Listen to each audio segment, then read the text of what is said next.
పూరా local. Welcome to పూరా local. Delhi liquor scam కేసులో తొలి బెయిల్ మంజూరైంది.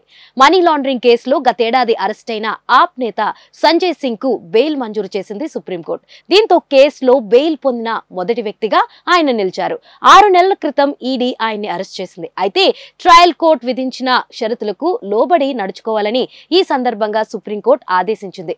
రాజకీయ కార్యకలాపాల్లో పాల్గొనవచ్చన్నది. కేసులో అప్రూవర్ గా మారిన వ్యాపారవేత్త దినేష్ అరోరాతో సంజయ్ కు పరిచయాలున్నాయన్నది గుర్తించిన ఈడీ ఆయన ఇంట్లో సోదాలు సైతం నిర్వహించింది. గత ఏడాది అక్టోబర్ 4న అరెస్ట్ చేశారు. ఈడీ కస్టడీ అనంతరం తిహార్ జైలుకు తరలించారు. మధ్యలో ఓసారి ఆయన జైలు నుంచి బయటకు వచ్చారు. రిమైండ్ ఖైదీగా ఉంటూనే పార్లమెంటుకు వచ్చి ఎంపీగా ప్రమాణ స్వీకారం చేశారు. సంజయ్ పదవి కాలం ముగియడంతో మరోసారి రాజ్యసభకు పార్టీ ఆయన్ని నామినేట్ చేసింది. సీఎం అరవింద్ కేజ్రీవాల్, ఉప ముఖ్యమంత్రి మనీష్ సిసోడియా, మాజీ మంత్రి సత్యేంద్ర జైన్ ఇదే కేసులో ఇంకా జైల్లో ఉన్న సంగతి తెలిసిందే.